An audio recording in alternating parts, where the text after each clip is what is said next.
Good morning, everybody. I hope you're having a fantastic day. I am over in the potato patch. Look at our glorious, smoky, foggy, and it is a combination of fog and smoke. We're in southwestern New York, so we're obviously getting some of the Canadian smoke. Prayers for all the people up in Canada. I can't imagine what they're going through right now and what their skies and air quality is, because ours is not good here. However, the majority of this, I am going to say, is humidity. It's fog because the ground is soaked. Here, let me flip this around. You can see all of the spider webs and everything all over the potato patch. We have a lot of moisture. I was weeding a little bit. My hands are soaked. So while some of it may be smoke from Canada, a lot of this is fog. There's our sun coming up. I don't know. It's like 8:30, 8:45, something like that. Anyway, I came over here because I wanted to check the potatoes this morning. I've seen a lot of new growth. As you can see, we still have a lot of weeds, but I want to show you something. So there's a new little potato coming up. Weeds. Here's a big weed. Here's the cool part. One of the cool things. There's actually many cool things about growing in mulch hay like this. And I'll get over there and show you all those potatoes in a minute. But check this out. I mean, that's a big weed. Look at how easy they come out. That's it. Like, there's no struggle like there is when you're just in regular dirt. This one will probably be a little bit more difficult just because of the type of weed. Oh, nope, that one came right out too. So the mulch keeps the ground moist, so everything grows better. But it also makes weeding much, much easier. And then we're right next to the goats and the pigs, and the chickens go over there too. So anything that I'm weeding gets tossed over there. There's 3 of the chickens. So yeah, this row over here and this next row, wherever there's potatoes, they are leftovers from last year. They were the wee little teeny tiny potatoes that I dug up. Didn't know if they do anything, but they did actually root. So that's what those are.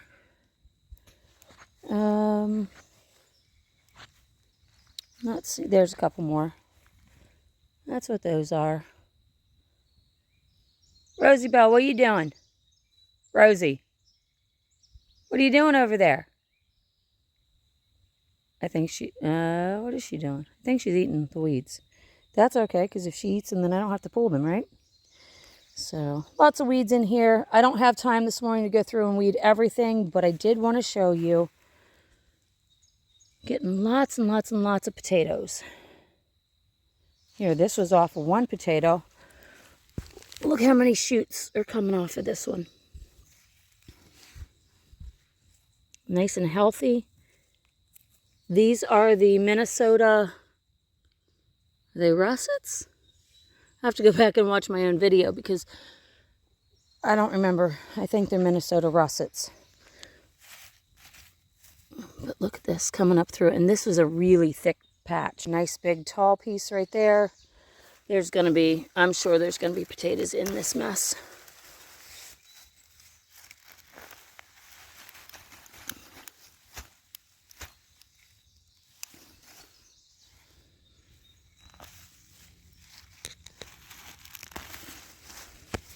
Maybe not. That's actually between the rows, I think.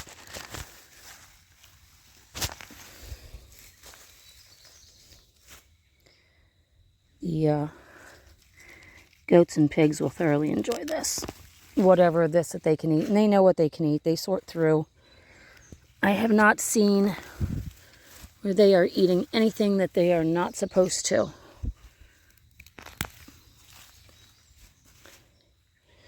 This is actually like super satisfying to pull all these big giant weeds out and not have to fight with them. Look at that. Soil already looks better. Now it's obviously damp, but it definitely looks better. As you can see by all of the many, many, many spider webs, we do have a ton of spiders in here, but I don't know how much damage they're going to do. I guess that's maybe a little bit of research that can be done, just because I don't know. But there's so many potatoes. I'm beyond excited. We eat a ton of potatoes. Well, let me correct that. I eat a ton of potatoes. Xavier eats some. Joe could take them or leave them. He says he likes potatoes, but every time I want to make them, he wants something else. But he doesn't like rice. And he's not a huge fan of potatoes. So, whatever. He's weird. You have to have starch. I could live on potatoes. I could live on carbs. If I could die a happy death, it'd be eating carbs. Like, that would just be amazing. So, yeah. Potatoes are doing fantastic this way. Super easy. No digging. I'm excited to pull them up and see what we have. See what harvest is going to be like as far as ease. It should literally be a matter of picking plants up and have a wad of potatoes hanging to them. So that's very exciting. That's a real nice one right there. So that's all I wanted today. Like I said, we definitely got some smog going on, and I'm going to use that term just because it's literally smoke and fog. Yesterday was more smoke. Today is definitely more fog. So prayers to all the Canadians and anybody that's going through these wildfires, that has them close to them, that has to deal with more than a little bit of agitated airspace. But yeah, can barely even see over to the beehive. And a real quick update on Eleanor. We took her to the vet yesterday, and after a lot of conversation and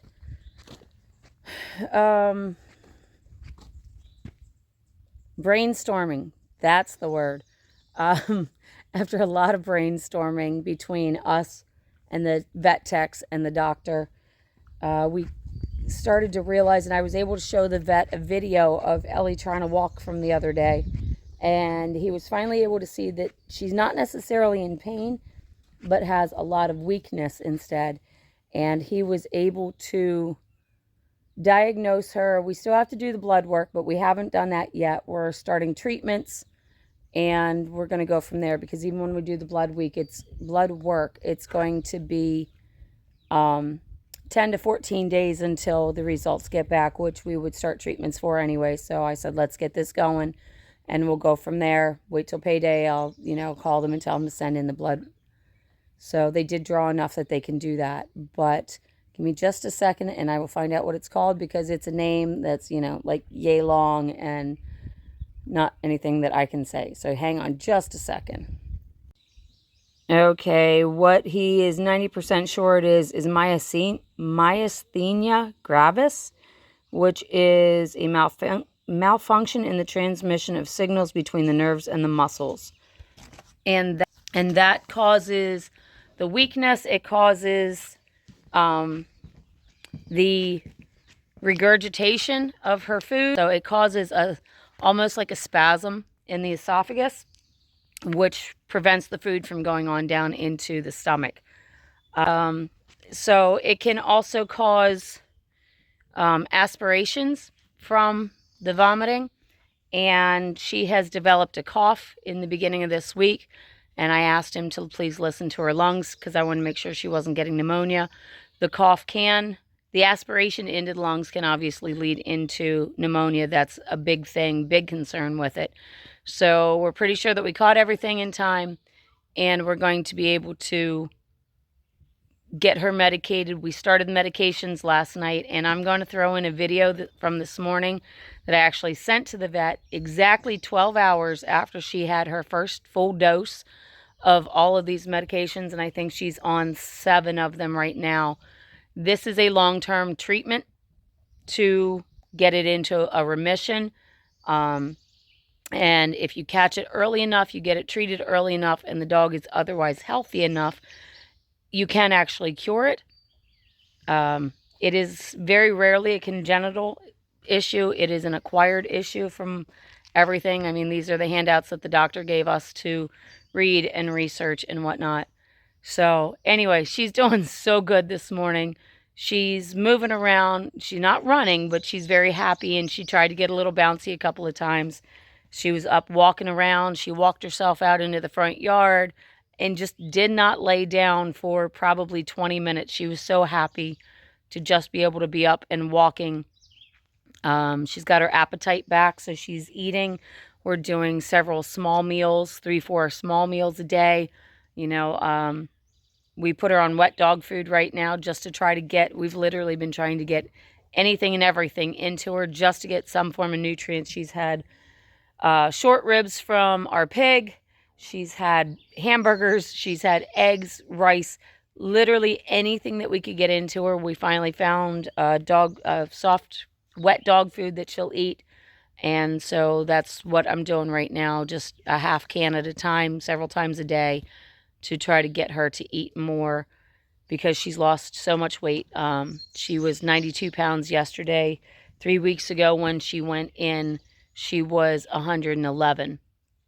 So definitely a serious issue going on. I'm hoping and praying that this is the actual issue, that we're getting it resolved. And, you know, more prayers for her that we get this girl taken care of because she's such a sweet girl. But anyway, that's what we're doing this morning. I'm going to throw the video in of Eleanor here in just a second. And you know, I've got to run this afternoon. Xavier's going to ride with me, so I get to spend some time with him for a change. So I will talk to you guys later on. Have a great day. Goodness, did we feel good today? Ellie, do you feel good? Do you feel so good? Look at the ears smiling. Oh my goodness.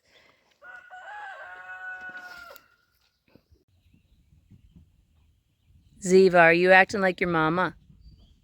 Are you acting like your mama? You guys like trailers. I don't know why. Why do you like the trailers so much? Huh? Why do you like trailers so much? Good girls.